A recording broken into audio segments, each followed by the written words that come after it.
Hey, good morning, everybody. Well, I say good morning. It's morning for me.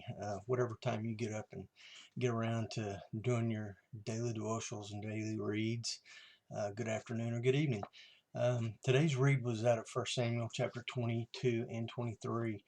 And man, there was a lot of exciting stuff in this read. There was a lot of Saul chasing David and military maneuvers, a lot of betrayal, a lot of drama in this one, a lot of mental illness that we see manifesting in Saul.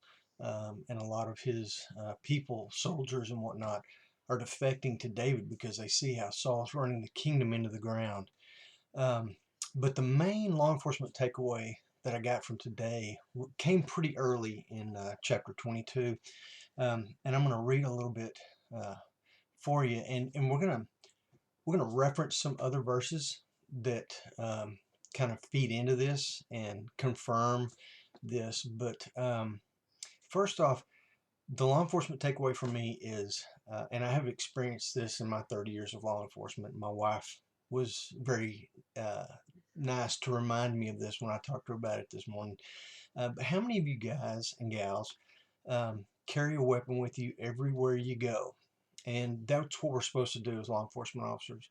But sometimes mentally we can take it a step too far where we rely on that gun for our safety. And I mean, we look to that weapon as the one thing that is going to protect us. To the point where sometimes if we start to go somewhere and we don't have that gun with us, there's a panic. Oh my gosh, I don't have my protection with me.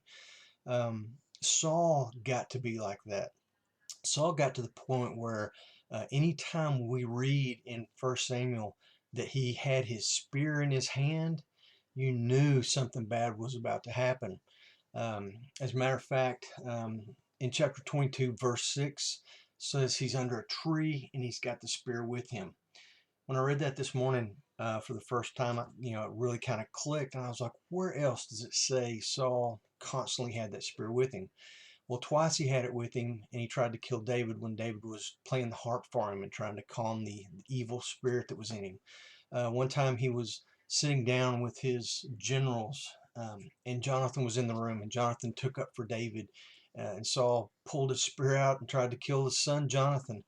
Um, but I thought it was really interesting about the spear, and I thought, man, one places that we should have seen the spear is when David comes out to fight Goliath. And Saul pulls David in and he puts the helmet on him, he puts the breastplate on him, he gives him all this armor and a sword. Well, the one thing Saul doesn't offer David is his spear. We don't read anything about the spear in that encounter, and that encounter turns out incredible.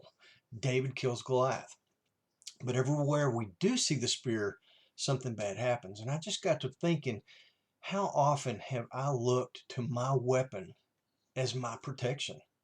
Um, Saul felt like that spear was the only thing to protect him. He did not trust in God for his protection. Now, believe me, I'm not advocating not carrying your weapon. I'm just saying mentally, make up your mind to realize, to recognize, and trust that God is our protector, not our weapon. It's a tool that we have to use in our jobs. But remember, our protection comes from the Lord. He is our strength, our shield. He's our backup. He's everything we need. You guys be safe.